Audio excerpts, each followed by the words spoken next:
حالات بڑے سخت ہیں اس وقت، مہنگائی بہت زیادہ عروج پکڑ گئی ہے۔ ایک ہوتا ہے درمیانہ اور غریب طبقہ، مہنگائی سے ہمیشہ وہ لوگ متاثر ہوتے ہیں۔ مجھے تو اپنی گلی کے لوگوں کو پتہ ہے کہ کس کی کتنی آمدن ہے، تو آپ کو بھی تو پتہ ہی ہوگا۔ بجائے اس کے کوئی آ کے رو کے کہے، اس سے پہلے نا تھوڑی تھوڑی خبر لیں ایک دوسرے، آپ تھوڑی تھوڑی نا غرباء پر بالخصوص توجہ دیں۔ بچہ جو مہنگے کالج میں پڑھتا ہے، اسکول میں، وہ بھی لائق ہے، لیکن جو ورکشاپ پہ بیٹھا ہے نا رینچ لے کے، وہ بھی لائق ہی ہے، بس اس کے ابا کے پاس فیس کے پیسے کوئی۔ ہم نا ادھر ادھر بڑا پیسہ ضائع کرتے ہیں، تھوڑے سے اپنے اخراجات کو کم کریں، اور جو ہمارے دائیں بائیں غرباء ہیں ان کی اشک شوئی کریں۔ غریبوں کی اگلی نسل کو بھی غریب ہی نہیں رکھنا، اتنی تو توجہ کر دیں کہ چلو جو آنے والی نسل ہے وہ تھوڑی اپنے پیروں پہ کھڑی ہونی شروع۔ کیوں اتنی امیدیں لگاتے ہیں آپ بڑے لوگوں سے؟ ایک شخص کا اگر بوجھ اٹھانا شروع کریں گے تو بڑی آسانی ہو جائے، بڑی آسانی۔ آج یہاں کسی مسجد مدرسے کے چندے کا اعلان نہیں ہونے لگا، آپ سے صرف ایک اعلان ہے کہ اپنی گلی میں، اپنے علاقے میں، اپنے رشتہ داروں میں، بالخصوص اپنے بہن بھائیوں میں، اپنے سسرالی رشتوں میں آپ غور کریں، جہاں جس کو حاجت ہے اس کے کام آنا شروع ہو جائیں۔ دوستو دیکھو، حضرت مجدد الفسانی رحمۃ اللہ علیہ فرماتے ہیں کہ دین تین چیزوں کا نام ہے۔ ایمانیات کے بعد اگر کوئی اخلاقیات کے باب میں ترقی کرنا چاہتا ہے اور اللہ رسول کی بارگاہ کا قرب پانا چاہتا ہے تو تین چیزیں۔ ایک تو فرماتے ہیں دین کا علم حاصل کریں، ضرورت کے مطابق علوم دینیہ حاصل کرے جو کسی بھی مسلمان کی حاجت ہے، اور فرماتے ہیں پھر جو اس نے سیکھا ہے نا اس پر عمل کرے، اور اس عمل میں اخلاص پیدا کر لے، دین مکمل ہو گیا۔ کوئی مشکل فلسفہ نہیں، کوئی لمبی بات نہیں، کوئی کسی الجھاؤ میں جانے کی ضرورت نہیں، ایک علم، اس علم پر پھر عمل، اور اس عمل میں اخلاص۔ تین چیزیں کل۔ ہمارے پاس بڑا وقت ہوتا ہے، ادھر ادھر ضائع ہو جاتا ہے۔ اب تو بڑے بڑے سمجھدار لوگوں کو میں دیکھتا ہوں جو وقت ضائع کرتے ہیں۔ اللہ کریم نے قرآن مجید میں فرمایا افحسبتم انما خلقناکم عبثا وانکم الینا لا ترجعون، فرمایا تم کیا سمجھتے ہو ہم نے تمہیں بیکار پیدا کیا ہے، اور کیا تم سمجھتے ہو تمہیں لوٹ کر ہماری طرف آنا؟ میں کسی شخص سے بیزار نہیں ہو سکتا، کیونکہ ایک ذرہ بھی تو بے دیکھ نہیں ہو سکتا۔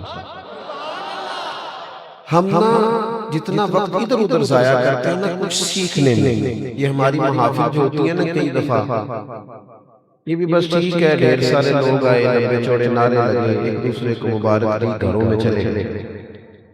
ہم اس سے اگر اخذ فیض کریں اور قرآن مجید کی جس آیہ مقدسہ کا ترجمہ ہونے جا رہا ہوتا ہے اس ترجمہ پر غور کریں، جو احادیث مبارکہ جمعے والے دن یا کسی محفل میں بیان کی جاتی ہے اس کو ہم یاد کریں، اپنے علم میں اضافے کا ذوق بنائیں، لیکن شرط یہ ہو کہ وہ علم بحث کے لیے نہ سیکھا جائے، جھگڑوں کے لیے نہ سیکھا جائے، وہ علم جو ہے وہ جاہلوں پر روب جمانے کے لیے، علماء سے مناظروں کے لیے، ہاں کبھی حقاق کے حق کے لیے کہیں بحث کرنی ہوگی تو وہ علماء کریں گے، لیکن میں اور آپ جو عوام ہیں ہماری ذمہ داری یہ ہے کہ ہم دین کا علم سیکھیں تاکہ ہماری آنکھیں روشن ہوں، اور ہم نے ایک بات کو سمجھیں، ایک بات کو سمجھیں کہ جس طرح تسبیح لے کر درود پاک پڑھنے کا ثواب ہے، جس طرح تسبیح لے کر اللہ کا ذکر کرنے کا ثواب ہے، تلاوت قرآن کا ثواب ہے، اسی طرح دین کے مسئلے سیکھنے کا بھی ثواب ہے۔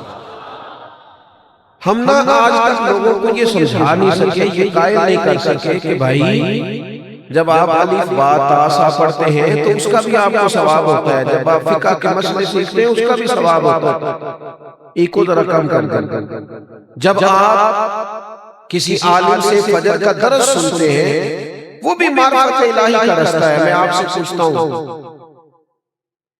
کہ یہاں ایک عالم دین بیٹھے ہوں، مشکاہ شریف کھول کے درس حدیث دے رہے ہوں، اور کچھ تھوڑے سے فاصلے میں پتہ چلے کہ ایک بابا جی ہیں، بڑا جبہ بابا ہے، بہت بڑی ان کی تصویر ہے، اور ڈھیر سارے لوگ وہاں آتے جاتے ہیں، تو ہمارے یہاں یہ رواج نہیں پڑ گیا کہ زیادہ رش بابا جی کے گرد ہو جاتا ہے، ادھر تصویر ہو رہی ہے، ادھر تو وظیفہ مل رہا ہے۔ کیوں بھلا؟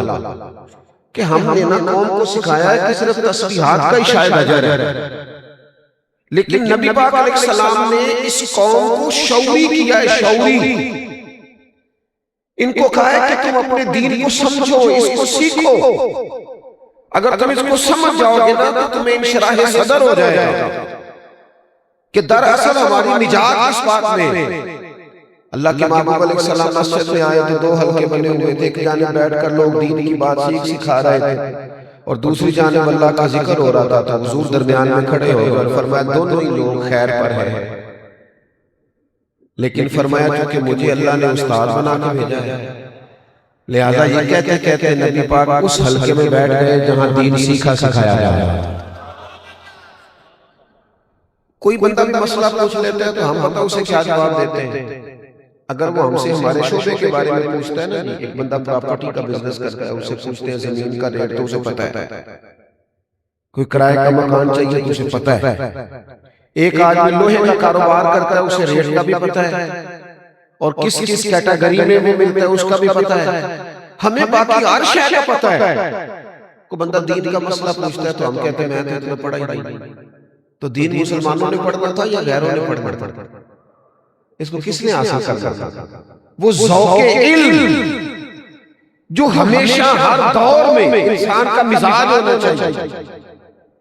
ہم اپنی طبیعت میں جب تک وہ پیدا نہیں کرتے، چھوٹے چھوٹے سوالات ہیں ہمارے ذہن میں، چھوٹے چھوٹے، لیکن اگر ہم حل نہیں کریں گے تو ہماری آنے والی نسل کھو جائے گی، ہمیں تلاش کرنا پڑے گا۔ میں ایک یونیورسٹی میں مجھے بلا لیا گیا لیکچر کے لیے، میں حاضر ہوا، ایک نوجوان کہنے لگا میں نے ایک سوال پوچھنا ہے آپ سے، ڈر لگتا ہے کہیں آپ ناراض نہ ہو جائیں، تو میں نے کہا نہیں میں چھوٹا مولوی ہوں، میں نہیں ناراض ہوتا،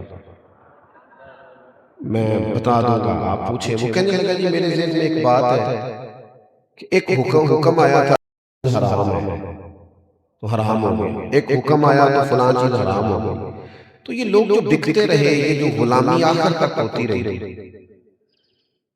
حضرت مولا علی شیر خدا کرم اللہ تعالیٰ وجہہ کریم کے زمانے کے بعد بھی غلام خریدے جاتے تھے، بیچے جاتے تھے، تو ایک حکم کیوں نہیں جاری کر دیا گیا کہ آج کے بعد غلامی ختم؟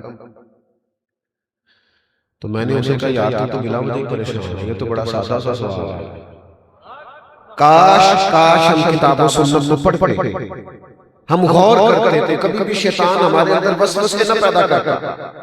نبی پاک علیہ السلام نے فرمایا کہ 70 عابد ہو اور ایک عالم ہو تو شیطان عالم سے ڈرتا ہے، نرے عبادت گزار سے نہیں ڈرتا۔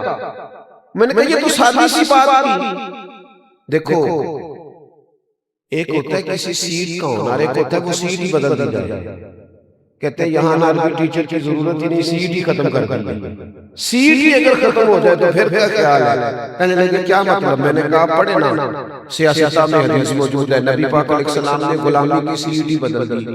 حضور فرمانے لگے یہ جو غلام ہے نا یہ تمہارے بھائی ہیں، نشستی بدل دی، غلامی سے اٹھا کر انہیں برابر لا کے بٹھا دیا، فرمایا یہ تمہارے بھائی ہیں، جو تم نے خود کھانا ہے وہی انہیں کھلانا ہے، جو تم نے خود پہننا ہے وہی انہیں پہنانا ہے، اور ان کی طاقت سے زیادہ انہیں کام نہیں بتانا، اور اگر کبھی بتا لو تو کام میں ان کی مدد بھی کرنا۔ میں نے یہ مائک والے دوست سے کہا تھا ایک کو ذرا کم کر دے اگر ہو سکتی ہو تو۔ نبی پاک علیہ السلام نے سیٹ بدل دی، اب جب غلام ساتھ آ کے بیٹھ گیا تو مسئلہ ہی حل ہو گیا۔ اگر ہم کتاب و سنت کے علوم کو سمجھیں تو ہمارے ذہنوں میں یہ جو انتشار پیدا ہوتا ہے، یہ جو کفر، یہ جو الہاد، یہ جو بے دینی، ہماری آنے والی نسل جو مسائل کھڑے کرتی ہے، اگر پہلے سے ہی ہمیں کتاب و سنت کے بارے میں معلومات ہو، ہم جیسے اپنے بچے کو گود میں بٹھا کے اپنا کاروبار سکھاتے ہیں نا، اللہ کے رسول کے صحابہ اپنے بچوں کو گود میں بٹھا کے رسول اللہ کا دین سکھایا کرتے تھے۔ انہیں حضور اور پھر دین کا علم وہ آج کل اللہ خیر فرمائے پیری مریدی بھی چلتی ہے بغیر پڑھے لکھے کے، بالکل جاہل بندہ پیری مریدی کر رہا ہے۔ اور حضرت سلطان بہو کا فتویٰ ہے کہ بان ظلموں جو کرے فقیری کافر مرے دیوانہ ہو۔ میں نہیں دیا کیا حضرت سلطان بہو واقعہ جائے منو کیوں کور دے ہو؟ اور انہوں نے یہ پھر انہوں نے نا کہہ بھی نہیں رسیدہ کافر ہی دیا، یعنی ادھر ادھر کھڑا ہی نہیں کیا، کافر مرے دیوانہ۔ جہالت کبھی بھی قوموں کو آگے نہیں لے کے جاتی۔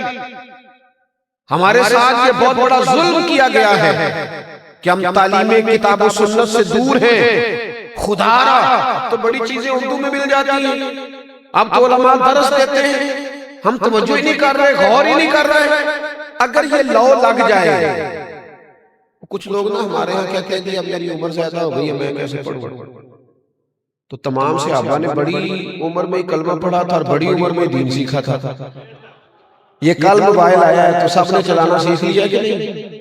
کہ بابیں آنکھیں ساڑھے کو نہیں چلتا، اسی نہیں فون سن لو، کہا ہے کسی نے؟ سارے چلاتے ہیں نا۔ یہ کمپیوٹر آیا کل ابھی دفاتر کے اندر، تو کسی بزرگ نے کہا ہے کہ میں نے نہیں نوکری کرنی، مجھ سے نہیں سیکھا جاتا۔ خدا کے بندو اس کو سیکھو۔ اگر یہ لو لگ جائے، کبھی یہ لطف، ہمارے بچوں کو نا سکے جمع کرنے کا شوق ہو جاتا تھا، بعض لوگوں کو سیاحت کا شوق ہوتا، اس کے لیے پیسے نہیں جمع کرتے بندہ، ماں باپ کو مناتا نہیں۔ اگر اندر پانی لوڑ نہیں ہرا نو راہ بنا دی، جذبہ آ جائے تو پھر جذبہ کبھی پوچھتا ہے میں نے کدھر جانا ہے؟ سیلاب نے کبھی رستہ پوچھا ہے؟ وہ آتا ہے تو آ جاتا ہے۔ اگر شوق ہو نبی پاک کی حدیث یاد کرنے کا، اگر دل میں وہ ذوق ہو، میرے نبی پاک علیہ السلام نے فرمایا، دعا دی حضور نے فرمایا، اللہ ان لوگوں کے چہروں کو چمکتا رکھنا، ان کے چہروں کو چمکتا رکھنا جو میری حدیثیں یاد کرتے ہیں پھر آگے سناتے ہیں۔ ایک بزرگ تھے حضرت شاہ بقی الدین ابن مخلد، کہتے میں اپنے استاد صاحب کے پاس پڑھتا تھا، یہ ہیں ہمارے صوفیاء، یہ ہیں جن لوگوں کے عرس منانے چاہیے۔ میں پڑھتا تھا تو میرے استاد صاحب مجھے کہنے لگے، بیٹا تیرے اندر جذبہ زیادہ ہے اور یہاں میں تجھے اتنا وقت نہیں دے پاؤں گا، تو بغداد شریف امام احمد بن حنبل کے پاس چلا جا۔ آج کل تو مدارس میں پڑھنے والے بچوں نے اپنے مدرسے کے علاوہ باقی مدرسوں کا زیادہ حساب رکھا ہوتا ہے، وہاں کیا چل رہا ہے، کیا ہو رہا ہے، کیا پڑھایا جا رہا ہے، پڑھنا نہیں نہ ہوتا، وقت ضائع کرتے۔ شاہ بقی الدین کہتے میں امیر گھر کا بچہ تھا، لیکن شوق لگ گیا کس بات کا کہ حضور کی حدیث سیکھنے میں۔ میں نے اپنے نبی کی باتیں یاد کرنی ہیں۔ شاعروں کے شعر اتنے یاد کرتے ہو، اقوال اتنے یاد کرتے ہو، کہاوتیں اتنی یاد کرتے ہو، قرآن کی آیات کیوں نہیں یاد کرتے؟ نبی پاک علیہ السلام کی احادیث مبارکہ کو حفظ کیوں نہیں کرتے؟ فرماتے مجھے لو لگ گئی، اب میں بغداد کے رستے پہ چلا، دریا میں بیٹھا تھا، طوفان آ گیا، کشتی ٹوٹ گئی، ایک جزیرے پہ جا لگا میں بڑی مشکل سے، مہینہ بھر پتے کھائے، پر جذبہ یہ تھا واپس نہیں جانا، جانا ادھر ہی ہے جہاں سے مجھے حضور کی حدیثوں کا فیض ملے گا۔ فرماتے ہیں ایک مہینے کے بعد وہاں سے کوئی مسافر کشتی گزری، اس پہ بیٹھا، بغداد پہنچا، وہی پرانے کپڑے، پھٹا پھٹا لباس، مہینے بھر کی تکلیف۔ اب جب بغداد شریف پہنچا تو پتہ چلا کہ امام احمد بن حنبل کا تو مدرسہ ہی بند ہو گیا، بادشاہ ناراض ہو گیا، مدرسہ بند کر دیا، امام صاحب تو قید میں ہیں، ان کے گھر کو جیل بنا دیا گیا، وہ نظر بند ہے۔ جذبہ تھا حضور کی حدیث سیکھنے کا، اے کاش یہ جذبہ کبھی لگ جائے، میری ملت کا جوان کہے نہیں رات کو ایک حدیث یاد کر، نہیں میں نے ایک روایت ضرور اپنے سینے میں محفوظ کرنی ہے، میں اپنے سینے کو بھروں گا کتاب و سنت سے۔ فرماتے ہیں کہ پورے شہر کے اندر فوج گھومتی ہے، پولیس کھڑی ہے، کوئی مجھے امام احمد بن حنبل کے گھر کا پتہ بھی نہیں بتاتا۔ فرماتے ہیں ایک شخص کی میں نے منت کی، میں نے کہا میرا چہرہ دیکھ میں کتنی دور سے آیا، کوئی مہربانی کر، میں دنیا کے مال کا سوالی نہیں، حضور کی حدیث کی خیرات چاہتا ہوں، امام صاحب کا گھر بتا دے۔ وہ کہنے لگا بڑا سخت پیرا ہے، میں انگلی کا اشارہ نہیں کر سکتا۔ میں نے کہا چل آنکھ کا ہی کر دے۔ کہتے وہ مجھے ان کی گلی میں لے گیا اور آنکھ کے اشارے سے کہنے لگا وہ گھر ہے، آنکھ کے اشارے سے۔ آپ فرماتے ہیں کہ میں اس گھر گیا، اس گھر کو میں دیکھ آیا۔ اب میں نے سوچا میں نے امام صاحب تک پہنچنا کیسے ہے، چونکہ باہر تو پولیس کھڑی ہے، یہ شوق اگر کبھی لگ جائے تو پھر صحیح حدیث میں ہمیں ملتا ہے کہ ایک صحابی کو پتہ چلا تھا یا تابعی تھے، انہیں پتہ چلا تھا کہ نبی پاک کی ایک حدیث ہے، پر بندہ دمشق میں ہے، تو وہ مدینے سے گھوڑے پہ بیٹھ کے صرف حضور کی ایک حدیث سیکھنے آ گئے۔ یہاں تو ہر جمعے مفت سنائی جاتی ہے نا، اور خطیب صاحب کہتے ہیں بس ٹائم پہ آ جایا کرو، لیکن وقت نہیں، گنجائش نہیں۔ دوستو یہ ذوق علمی بالخصوص ملت کے جوانوں میں پیدا ہونا بڑا ضروری ہے۔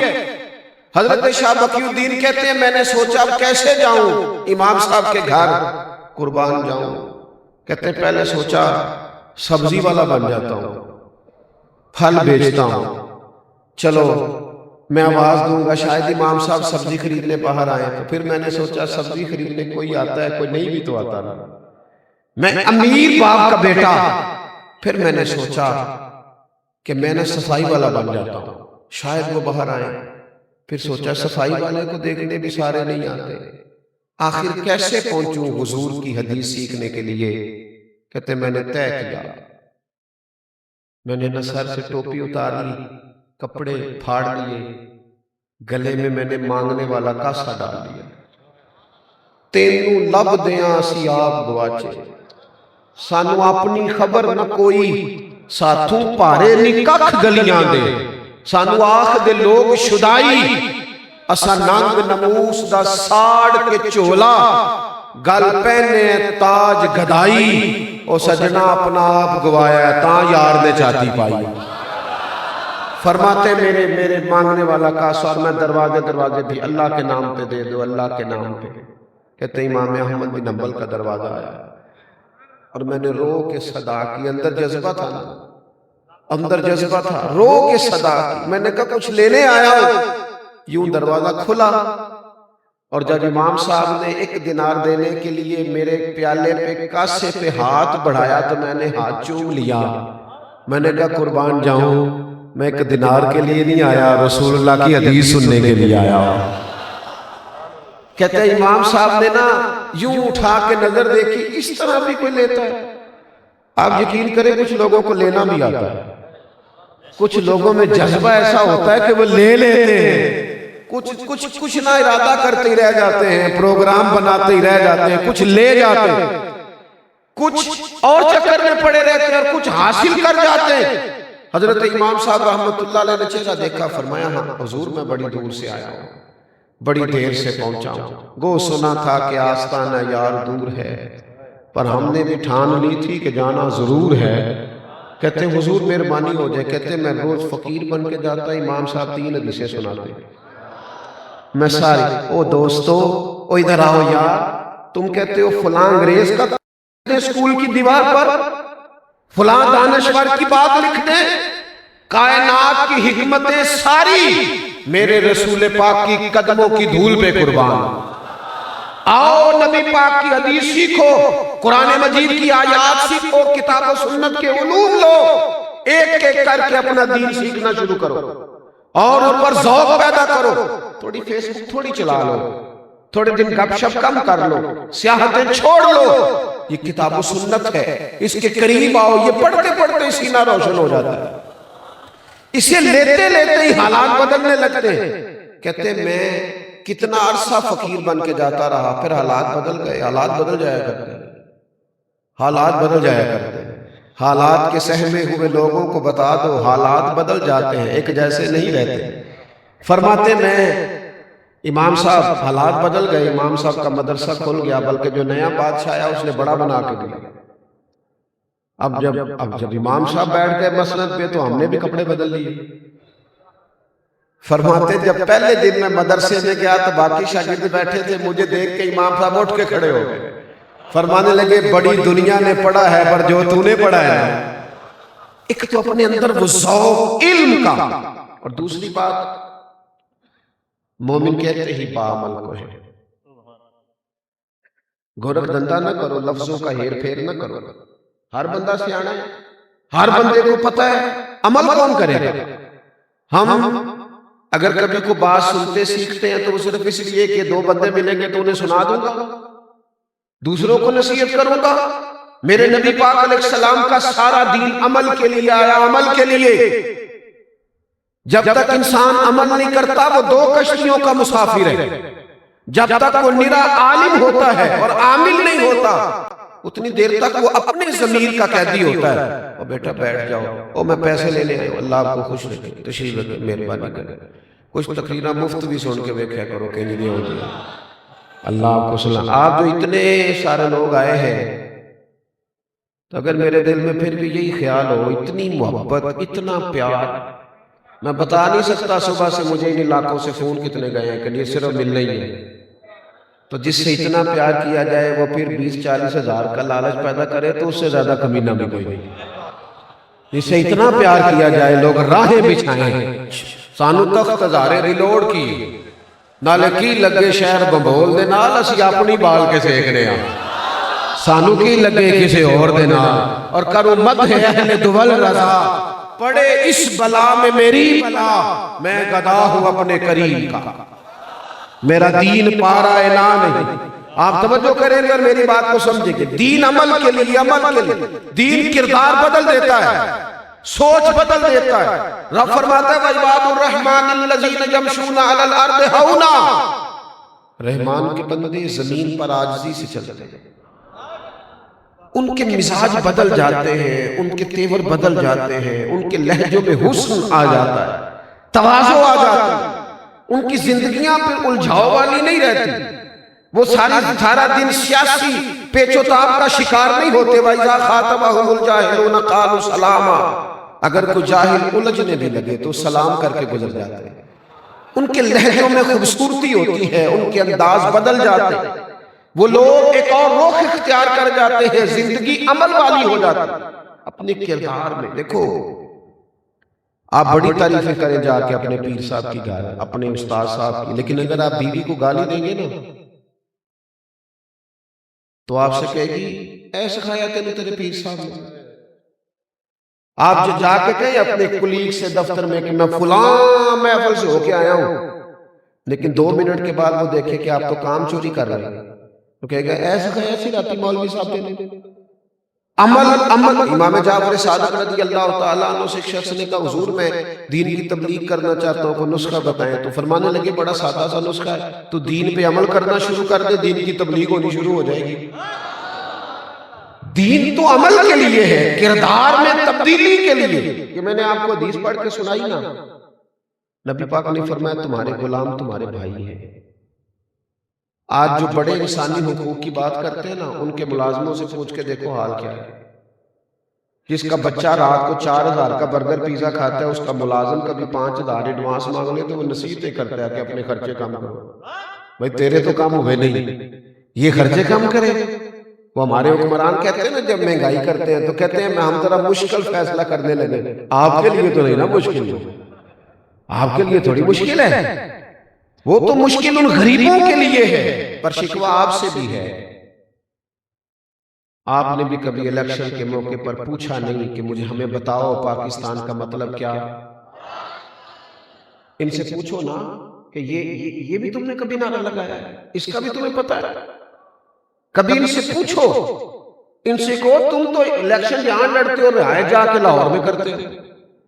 ان سے پوچھو الیکشن جہاں ہوتا ہے رہائش تمہاری اسلام آباد میں ہوتی، آؤ نا انہی سڑکوں پہ کرو تم بھی انہی بسوں میں سفر، تو پتہ چلے کہ جب بچے کی فیس کا دن آتا ہے تو پھر ابا رات کو کرتا کیا ہے۔ انہیں کہو آؤ کسی سرکاری اسپتال کے باہر آ کے بیٹھو تھوڑی دیر اور پوچھو حالات کیا ہے۔ آؤ کسی پرائیویٹ ہاسپٹل میں جہاں میت لینے سے پہلے بھی وہ کہتے ہیں کہ اللہ ماشاءاللہ سب کی بات نہیں کرتا، کہتے ہیں پہلے بل جمع کرا دو اس کے بعد تمہیں فارغ کر دیا جائے۔ تمہیں کیا خبر ہو، محلوں میں پلنے والے کو خبر رکھ سکتے ہیں؟ میں آپ سے عرض کروں گا کہ کچھ تھوڑی سی ہمیں خود بھی اپنی شعوری بلندی، اخلاقی طور پر جو قوم مضبوط ہو جاتی ہے نا وہ معاشی طور پر بھی ہو جاتی ہے۔ لیکن اگر ریڑھی والا بھی بددیانتی کرے اور مزدور بھی سگریٹ پیتے 20 منٹ لگا دے اور چائے پینے جائے چائے کے اوپر یہ 1 گھنٹہ لگائے تو پھر وہ قومیں آگے نہیں بڑھ سکتی۔ میرے عزیز، دین عمل کے لیے آیا ہے، عمل کے لیے۔ تقریریں ہوتی ہیں، اوہ ہو حضرت صاحب آؤ جی خطاب کرو، تو میں تو اب ویسے بھی 25-30 منٹ تقریر کرنے والا مولوی ہوں، تو میں دوستوں سے اکثر یہ پوچھتا ہوں، میں کہتا ہوں تقریریں کس لیے ہوتی ہیں ویسے؟ کانوں کی لذت کے لیے، واہ واہ کرنے کے لیے؟ اگر تو تقریر سیکھنے سکھانے کے لیے تو 10 منٹ کی کافی ہے، اور اس پہ عمل کرو۔ اور اگر آپ نے کانوں کی لذت لے لی، واہ واہ کیا بات کی، تو پھر تقریریں صدیوں سے ہو رہی ہیں، ہوتی رہیں گی۔ پھر بڑے بڑے شعلہ بیان خطیب، وہ ہمارے تو نقیب جب چلتے ہیں نا جناب، آپ نے تو بڑے سادے سے نقیب رکھے تھے نا، ہمارے تو نقیب جب چلتے ہیں نا اسٹیج پہ تو میرے جیسا بندہ ڈر رہا ہوتا ہے۔ وہ کہتے تیار ہو جو میں جملہ دینے لگا، میں تو جملہ دینے لگے بم چلانے لگا، کار جو بات کرنی ہے تم نے، کوئی مذاق ہے؟ یہ رسول اللہ صلی اللہ علیہ وسلم کا دین ہے، سنجیدہ بات کریں آپ، کتاب و سنت کے دائرے کے اندر رہیں، بھاگ دوڑ کس بات کی؟ اور نہیں پتا کون رافضی ہو گیا، کون خارجی ہو گیا، عقائد اور نظریات سے گھومے اور گرے ہوئے لوگ، آپ نے قبضہ دے دیا سب کو۔ واپس لوٹے دین حق کی جانب، دین عمل کے لیے آیا ہے، کردار میں تبدیلی۔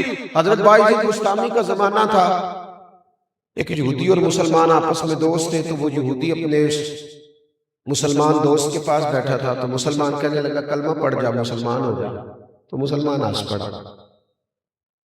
وہ یہودی ہنس پڑا، کہنے لگا اپنے مسلمان دوست سے کہ میں نے 2 دین دیکھے ہیں، ایک دین وہ ہے جس پہ تو عمل کرتا ہے، اور ایک وہ ہے جس پہ حضرت باعزید عمل کرتے ہیں۔ کہنے لگا اگر دین وہ ہے نا جس پہ تو عمل کرتا ہے تو پھر تو کلمے کا ہی فرق ہے، ورنہ معاذ اللہ تو میرے ساتھ شراب خانے بھی چلا جاتا ہے، تو وہ سارے کام کرتا ہے جو میں کرتا ہوں، تو فرق کیا ہے؟ اور اگر دین وہ ہے جس پہ یہ بزرگ عمل کرتے ہیں، اللہ کے نیک بندے صالحین، تو پھر ان سے کہے مجھے دعوت دے، میں دین کے بارے میں سوچنے کو تیار ہوں۔ جب تک ہم اپنے کردار میں نے حدیث پاک پڑھی نا کہ نبی پاک نے فرمایا تمہارے غلام تمہارے بھائی ہیں۔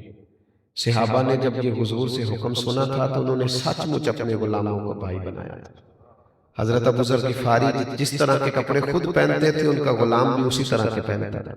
لوگ پوچھتے تھے ابو ذر یہ کیا ہوا؟ کہنے لگے یہ وہ تبدیلی ہے جو مدینے والے رسول نے قائم کی۔ یہ جب تک ہم دوسروں کے بچوں کے بارے میں بھی وہی ذہن نہیں بناتے جو اپنے بچے کے بارے میں۔ میرے حضرت صاحب فرمایا کرتے تھے مدرسہ اس طرح کا بنانا جس میں تمہارا بچہ بھی پڑھ سکے۔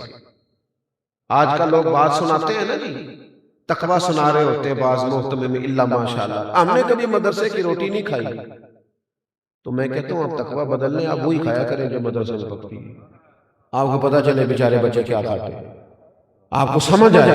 آپ کے ہاں تو انواع و اقسام کے لنگر ہیں، روز جلسے ہیں، محافل ہیں، لیکن وہ جو دین کے نام پہ آیا اس کا جو حشر کیا جا رہا ہے وہ اس کا جواب دینا ہے اللہ کی بارگاہ میں قیامت کے دن۔ ہم جو اپنے بچوں کے بارے میں سوچتے ہیں وہ پڑوسی کے بچے کے بارے میں کیوں نہیں سوچتے؟ اپنے دیگر اعزاء و اقرباء کے بچوں کے بارے میں کیوں نہیں سوچتے؟ اپنے ملازمین کے بچوں کے بارے میں کیوں نہیں سوچتے؟ اسلام کردار و عمل میں تبدیلی کی بات کرتا ہے، فکری انقلاب برپا کرتا ہے، سوچوں کو بدل دیتا ہے، نظریاتی مسلمان بناتا ہے۔ نظریاتی نعروں کی حد تک اور گفتگو کی حد تک کوئی شخص چمکے تو وہ تو ساری دنیا چمک رہی ہے۔ حضرت مولا علی شیر خدا کرم اللہ تعالی وجہ الکریم اپنے غلام کو لے گئے بازار، کہنے لگے چل کپڑے خریدنے جانا ہے۔ غلام کو یہاں تو ڈرائیور جو ہوتا ہے نا اس کو لوگ کھانے میں ساتھ نہیں بٹھاتے، ڈرائیور کی روٹی اٹھے کھا گئے، حالانکہ صاحب گاڑی میں سو رہے تھے، ڈرائیور ہی ہے جو خیریت سے لے آیا، لیکن وہ کہہ رہے ہیں کہ اس کی کھانا ادھر بھیج دو، وہ ہمارے ساتھ نہیں بیٹھ سکتا۔ حضرت مولا علی شیر خدا اپنے غلام سے فرمانے لگے چل بازار چلے۔ بازار گئے، دونوں کپڑے خریدے، ایک جوڑا مہنگا تھا ایک سستا تھا۔ غلام کہتا ہے میں سمجھ گیا مہنگا جوڑا آقا کا ہے، سستا غلام کا ہے۔ ایک ہی تھیلے میں 2 جوڑے تھے۔ پھر وہ چوک آ گیا جہاں سے مجھے اپنے گھر جانا تھا، حضرت علی کو اپنے کاشانہ نور میں جانا تھا۔ فرماتے مولا علی شیر خدا کرم اللہ تعالی وجہ الکریم مجھ سے کہنے لگے، اپنے غلام سے کہنے لگے لا بیٹا وہ میرے والا جوڑا مجھے دے دے، میرے والا سوٹ دے دے۔ کہتے ہیں میں نے مہنگا نکال کے بڑھایا تو فرمانے لگے یہ نہیں میرا، یہ انقلاب ہے جو نبی پاک نے برپا کیا. سنیں فرمایا یہ نہیں میرا. اس نے کہا حضور آپ کا یہ؟ فرمایا نہیں میرا تو وہ سستے والا ہے. وہ کہنے لگا حضور آپ مہنگا پہنے نا، آپ آقا ہیں، سستا میں پہنتا ہوں، میں غلام ہوں. تو آپ فرمانے لگے اگر کسی وجہ سے تقسیم کرنی ہے تو اپنے والی وجہ نہ رکھ، میرے والی کر لے. اگر کوئی سبب تقسیم کا بنانا ہے نا کہ اس سبب سے تقسیم کرنی ہے تو میں تمہیں سبب دیتا ہوں، وہ رکھ لے گا. جناب بتائیے. حضرت علی فرمانے لگے اس طرح کرنا، تو پہننا مہنگا تو کہ تو جوان ہے اور مجھے سستا دے دے چونکہ میں بوڑھا ہوں. اگر کسی وجہ سے بانٹنا ہے تو چل اس طرح بانٹ لے. وہ غلام کہتا ہے مولا علی نے صرف سوٹ ہی مجھے مہنگا دیا تھا، پر میں جب پہنتا تھا شیر خدا کو یاد کر کے روتا تھا. وہ جو خیر میرے ساتھ کی تھی وہ غریب تو خالی عزت سے راضی ہو جاتا ہے، لیکن ہم نے یہ کام کیا نہیں کبھی. ہم یہ لہجے اپنائے نہیں. نہ وزیروں نے عزت دی غریبوں کو، نہ پیروں نے عزت دی، اللہ ماشاءاللہ. ہم نے معیار ہی کچھ اور بنا دیا. مومن وہ ہوتا ہے جس کے کردار میں، عمل میں، اٹھنے بیٹھنے میں، لب و لہجے میں تبدیلی آئے، جس کا طرز مسلمانوں والا، طریقہ کار اہل ایمان والا. اور تیسری بات اس میں اخلاص ہو، للہیت ہو. آپ دنیا کو دکھانے کے لیے جب کام کرتے ہیں تو آپ اداکار بن جاتے ہیں. اداکاری جو ہوتی ہے وہ کر کر کے بندہ تھک جاتا ہے. یہ جو اخلاص ہوتا ہے یہ نارمل زندگی ہوتی ہے، روٹین کی لائف. آپ جو اوپر سے ہیں وہی اندر سے. یہ ریاکاری، یہ دکھاوا، لوگ مجھے دیکھ لیں، میری فوٹو آ جائے، کسی کو پتہ چل جائے، کسی کو خود ہی بتا دینا اللہ کا شکر ہے جی اتنی دیر سے میں خدمت کر رہا ہوں. تو نہ بول یار، خدمت کو بولنے دے. میں اتنی دیر سے کام کر رہا ہوں، تو نہ بول، کام کو بولنے دے. خوشبو بتایا نہیں کرتی، خوشبو تو آیا کرتی ہے. تو بول رہا ہے اس کا مطلب ہے تجھے ضرورت پڑی ہے بولنے کی. اخلاص، للہیت. شوہر خرچہ پورا نہ دے تو بیوی گزارا کر لیتی، سادے کپڑوں میں رہ لیتی، تلخی بھی سہ لیتی. لیکن اگر اسے پتہ چل جائے نا میرے ساتھ مخلص نہیں، کہیں اور بھی نظر ہے، تو پھر گزارا. اس کا مطلب ہے اخلاص نہ ہو تو گھر نہیں چلتا ہو تو پورا دین کیسے چلے گا. ہمارے ہاں یہ نظام بن گیا کہ اخلاص ڈھونڈنا پڑتا ہے، مخلص ہو کر کام کرے، مخلص ہو کر. یہ ہمارے ملک میں سیلاب آیا، کوئی اتنا بڑا مسئلہ نہیں تھا اتنے سارے سرمایہ داروں کے لیے، بڑے بڑے وزیروں کے لیے، لیکن ہماری ترجیحات کچھ اور ہے. ہماری ترجیحات سیٹ ہے، ہماری ترجیح اپنا حلقہ ہے، ہماری ترجیح یہ ہے کہ لوگ مجھے کیسے اچھا جانیں. ہماری ترجیحات بدل گئی ہیں. جب اخلاص ہوتا ہے نا للہیت، اس میں درد ہوتا ہے، اس میں سکون ہوتا ہے. جب آپ مخلص ہو جاتے ہیں تو خدمت کرنے میں مزہ آتا ہے. اللہ کے بندوں کا پیار خود بخود آ جاتا ہے. غریب ڈھیر سارے اپنا مسئلہ اس لیے نہیں بتاتے کہ پتہ نہیں کچھ ملے گا کہ نہیں ملے گا، پر رسوائی ہو جائے گی. سگا بھائی مالدار ہے پر بھائی اس سے نہیں 4 پیسے ادھارے مانگتا. وہ 200 کلومیٹر دور دوست کو فون کرتا ہے، اسے پتہ ہے میرا بھائی پہلے تو بھابھی کو بتائے گا، پھر سارے علاقے کو بتائے گا. دینے پتہ نہیں دینے. وہ جو ہمارا دکھاوا ہے، جو آپ یقین کریں مسجد میں پیسے دے کے لوگ ٹائلوں پہ لکھوا لیتے تھے برائے سالے ثواب. فرشتے بھول گئے تھے کیا؟ کسی اور کے کھاتے میں لکھا جانے لگا تھا. کب تک دکھا کے. اور میں نے دیکھا بہت سارے لوگ بیچارے بول بول کے تھک جاتے ہیں کہ میں بڑا اچھا آدمی، خود ہی بتاتے رہتے ہیں کہ تو گورکھ دھندا ہے. کہاں الجھ؟ مخلص ڈیوٹی، ذمہ داری والی، احساس والی. نبی پاک علیہ السلام نے فرمایا تم مخلص ہو جاؤ، تمہارا تھوڑا عمل بھی تمہیں کفایت کر جائے گا. اپنی زندگی میں کبھی ریاکار نہ بنے. یہ میری بات یاد رکھ لینا، کبھی نہ بھولنا. مخلص فی الدین ہو جاؤ. ماں باپ سے لے کر بچوں تک، دوستوں سے لے کر پڑوسیوں تک مخلص ہو جائے، کبھی بھی دکھاوا نہ کرے. حضرت امام ابو نعیم رحمۃ اللہ علیہ نے لکھا ہے کہ 100 گھر تھا مدینہ شریف میں، جہاں 3 وقت کھانا بھی پہنچتا تھا، جہاں بچے بیمار ہوتے تھے تو دوائی بھی پہنچتی تھی، جہاں ہر چیز، ہر آسانی، ہر سہولت پہنچتی تھی، 100 گھر، لیکن پتہ کوئی نہیں تھا کون دے جاتا ہے۔ دروازے پہ کچھ چھوڑ جاتا، اگر اسے کہتے نا اپنا نام بتاؤ تو وہ ناراض ہو جاتا، چہرے پہ پردہ، نقاب، 100 گھر، پورا تھوڑی سی آبادی ہوتی تھی، 100 گھروں میں کھانا پہنچتا تھا۔ فرماتے پھر ایک دن ایسا ہوا کہ وہ کھانا سب کے ہاں آنا بند ہو گیا، لوگ پریشان ہوئے تھے، ایک دوسرے سے پوچھنے لگے تیرے گھر بھی نہیں آتا، تیرے گھر بھی نہیں آتا، تیرے گھر بھی نہیں آتا، پتہ کرو تیرے گھر کب سے نہیں آیا؟ کہا 18 محرم سے۔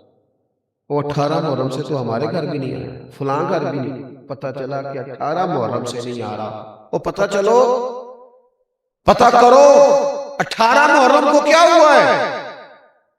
تو پھر سب کی آنکھیں بھیگ گئیں، اوہو 18 محرم کو تو امام زین العابدین کا وصال ہوا۔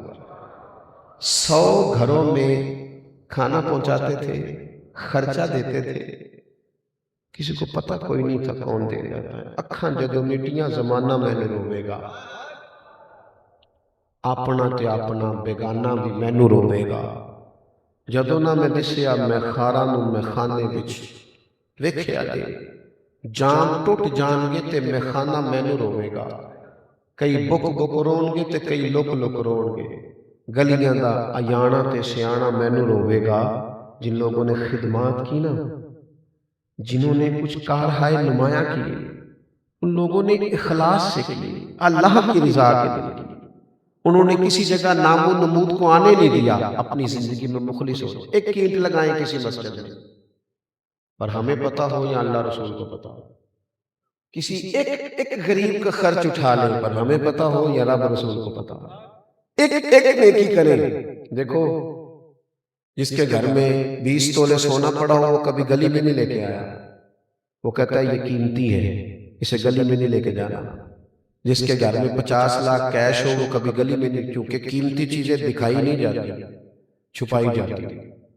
اگر اپنی نیکیوں کو قیمتی سمجھتے ہو تو انہیں دکھانا چھوڑ دو، چھپانا شروع کر دو، تاکہ وہ قیمتی ہو جائیں، قیمتی اپنی زندگی میں وہ خوبصورتی لائیں، وہ للہیت لائیں۔ آخری بات آپ سے یہ کرنی ہے، اللہ کریم نے جو آیات میں نے تلاوت کی اس میں فرمایا کہ والذین یبیتون لربہم سجدا وقیاما، فرمایا اللہ کے بندوں کی شان یہ ہے کہ وہ رات سجدے میں گزار دیتے ہیں اور قیام میں گزار دیتے ہیں۔ مسلمان کی طاقت مسلح ہے، مسلمان کی طاقت دعا ہے۔ ہم مجلسوں کے قائل ہیں، محافل کے قائل ہیں، جلوتوں کے قائل ہیں، ہمارے موبائل آباد ہیں، ہمارے ہاں گھر آباد ہیں، دفاتر آباد ہیں، ہمارے مسلح نہیں آباد۔ کچھ وقت جب نکال کے اللہ اللہ کرو گے نا، اس طرح جسم بھوکا ہو تو روٹی نہیں مانگتا، اس طرح ہماری روح اللہ کی یاد مانگتی، ہمارے دل طلب کرتے ہیں کہ نبی پاک پر درود و سلام پڑھا جائے، ہمارے باطن سے آوازیں اٹھتی ہیں، چونکہ روح یہاں کی باسی نہیں۔ مصلی پہ جو لوگ دیر تک بیٹھتے ہیں نا وہ طاقتور ہو جاتے ہیں، اگرچہ اسلام رہبانیت کا قائل نہیں، کٹ کے نہیں، صرف پکا نہیں بیٹھ جانا، لیکن کچھ ٹائم رات کو۔ رسول کریم کا طریقہ تھا، سیدہ عائشہ صدیقہ فرماتی ہیں کہ حضور مجھ سے فرماتے ابو بکر کی بیٹی تو اگر کہے تو میں نفل نہ پڑھ لوں، میں کہتی میرے ماں باپ قربان ہوں، پھر میرے کریم مصلی بچھاتے، ایک آیت میں ساری رات بیت جاتی، یہاں تک کہ مقدس قدموں میں ورم آ جاتے۔ ہم نہ بندوں کے پیچھے بھاگ بھاگ کے تھک گئے، ادھر والے راضی کیے تو ادھر والے بگڑ گئے، ادھر والوں کو خوش کیا تو دوسرے ناراض ہو گئے۔ کیوں نہ اپنے رب کی بارگاہ میں حاضری دیں، کیوں نہ لمبی لمبی دعائیں مانگیں۔ میں ایک ڈاکٹر صاحب کے پاس بیٹھا تھا، میرا ان سے پیار کا تعلق ہے، تو مریض کو کہہ رہے تھے کہ آپ کے اندر کوئی ٹینشن ہے، آپ وہ ساری ٹینشنیں نا اپنے دل سے نکال دیں طبیعت ٹھیک ہو جائے گی۔ تو وہ نا پیشنٹ جو تھے، مریض، وہ ہلکا ہلکا نا ہاتھ سارا ہلا رہے، تو میں سمجھ گیا کہ یہ نہیں نکال سکتے، تو میں نے کہا میرا مداخلت کرنا بنتا تو نہیں، پر اجازت دے تو ایک بات کر لوں۔ انہوں نے کہا جی کیجئے۔ میں نے کہا ڈاکٹر صاحب کچھ دکھ بڑے ذاتی قسم کے ہوتے ہیں، بڑے نجی ہوتے ہیں، بندہ اپنے آپ سے بھی نہیں کہہ سکتا، کہے ہی نہیں جاتے، کہنے لگے حل کیا ہے؟ میں نے کہا حل ہے نا، حل ہے مصلی اور دعا، جو کسی سے نہیں کہہ سکتے کہہ دو اللہ رسول سے، اور کھل کے کہہ دو، اور ساری کہہ دو، اور رو کے کہہ دو، تمہارا راز بھی رکھا جائے گا، دل بھی ہلکا ہو جائے گا، اور رب سے بندہ جتنا مانگتا جاتا ہے اللہ اس کی عزت میں اضافہ فرماتا جاتا ہے۔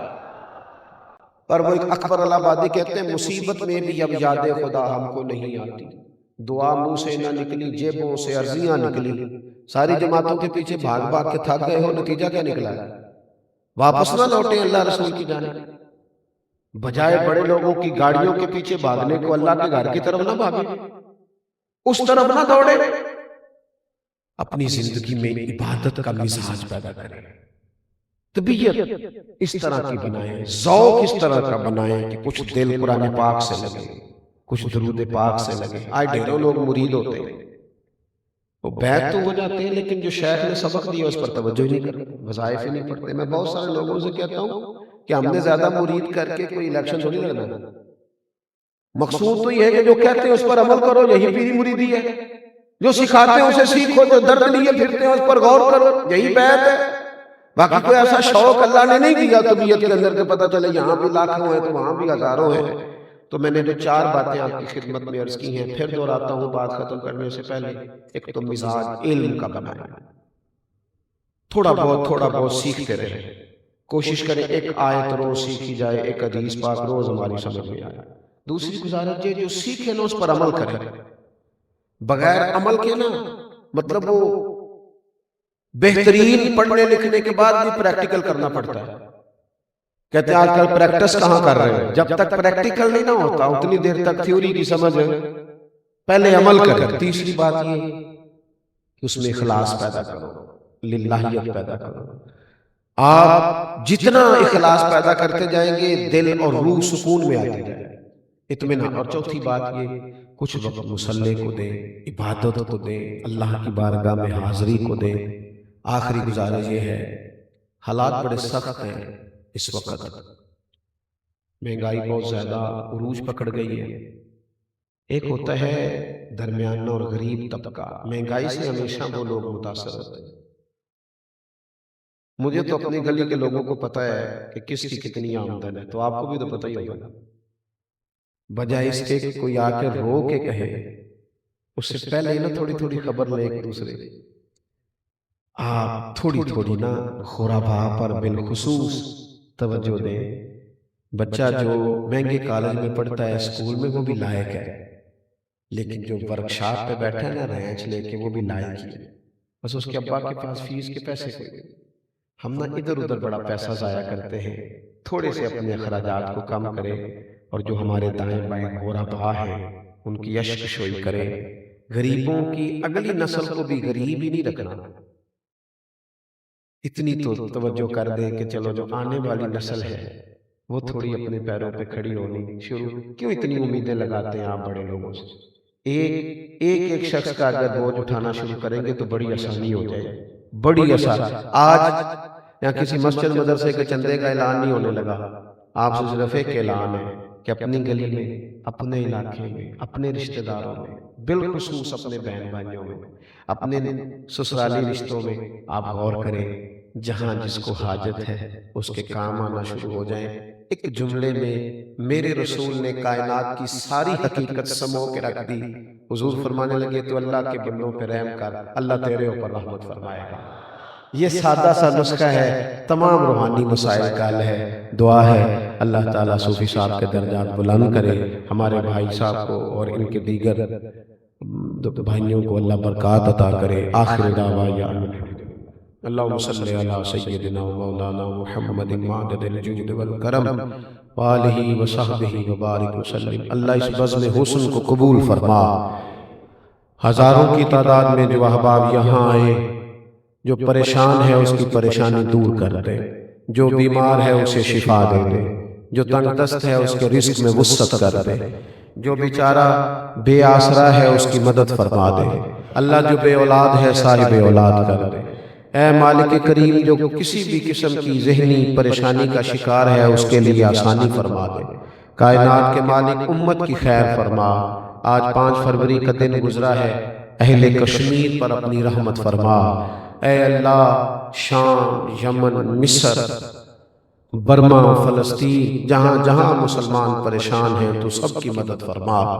میرے وطن عزیز پاکستان کی خیر فرما، اس کی سرحدوں کی حفاظت فرما، اس کے غریبوں کی حفاظت فرما، نونہالوں کی حفاظت فرما، بیماروں کو شفا دے دے، مقروضوں کو قرض سے رہا کر دے۔ حضرت صوفی صاحب اس کی قبر پہ اپنی رحمتوں کا نزول فرما دے، ان کے حق میں کرم، فضل اور رحمت والے فیصلے فرما دے۔ اللہ ہمیں سجدوں کا ذوق عطا فرما، عبادتوں کا شوق عطا فرما، تلاوتوں کی لذت عطا فرما، اپنی یاد نصیب فرما، اپنا فضل عطا فرما، اپنی رحمت عطا فرما، اپنے حبیب پاک علیہ السلام کی غلامی عطا فرما۔ اے اللہ، حضور کے غلاموں اور گداؤں میں ہمارا شمار فرما، دنیا اور آخرت میں ہماری پردہ پوشی فرمانا، ہماری پردہ پوشی فرمانا۔ ہمارے ایک عزیز بھائی بابر سلیم صاحب کا آج انتقال ہوا ہے، مرحوم کی قبر کو روشن فرما دے، ان کے لواحقین کو صبر دے دے۔ اے اللہ، ہم سب کا خاتمہ ایمان پہ فرما، قیامت کی ذلت اور رسوائی سے ہم سب کو محفوظ فرما۔ اللہم انا نسألک العفو والعافیۃ فی الدین والدنیا والآخرہ، رب اغفر وارحم وانت خیر الراحمین، وصلی اللہ تعالی علی حبیبہ سیدنا و مولانا۔ سلام۔